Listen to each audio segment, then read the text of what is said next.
शंकर सिंह।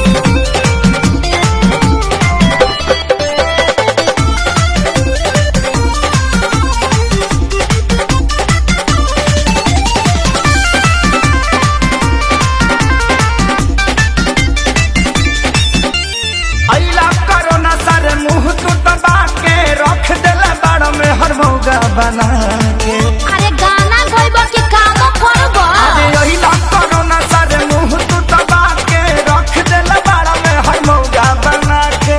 सटक दादा लॉकडाउन खुली अब कब जी, अरे कब जी, अरे कब जी, अरे कबो न जी। हमर मौगी खेलत बिया पबजी, हम तो दुनू बेरा कटकानी सब्जी। हमर मौगी खेलत बिया पबजी, हम तो दुनू बेरा कटकानी सब्जी। देखो हौ लुगा धइल बा आदमी खानी खींच दो ना तो पुलिस के फोन करके कह देब कि हमार भतार 4 दिन से खोखता। अरे ना हो जातानी जातानी। हाँ ठीक बा जल्दी जा।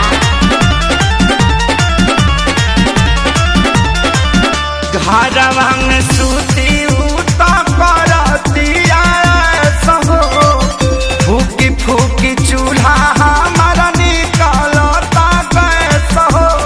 अरे घर में मत छोड़ो प्रदूषण हो जाई। घरवा में सूती उता करतिया सहो, फूकी फूकी चूल्हा हमारा निकलता गैस हो। झाड़ू लगाई फिर पोछा लगाई, अपन दर्द के तना ले बता। हाँ तो बैठ के हुड़बा। बाबू दिन तू देखौला ए राम जी, अरे राम जी, अरे राम जी। हमर मौगी खेलत बिया पबजी, हम तो दुनू बेरा कटकानी सब्जी। हमर मौगी खेलत बिया पबजी, हम तो दुनू बेरा कटकानी सब्जी। आ सुनो आलू बैंगन काट के मिक्स सब्जी भी बना दी हो।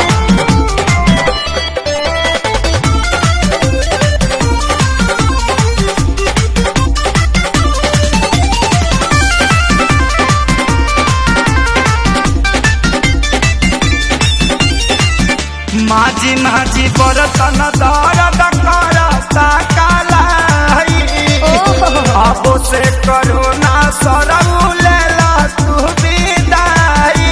सार साहू मत करो चुपचाप काम करो ई जाए वाला नहीं खे।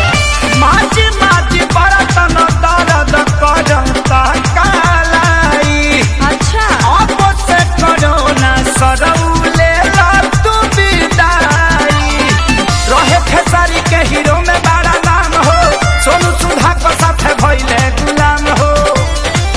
सभे रोवे घर में बैठी डभ जी, अरे डभ जी, अरे डभ जी। अल्ले मेला बच्चा। हमर मौगी खेलत बिया पबजी, हम तो दुनू बेरा कटकानी सब्जी। हमर मौगी खेलत बिया पबजी, हम तो दुनू बेरा कटकानी सब्जी। चुप रह जानू रिवाइटल खा के काम करत रह।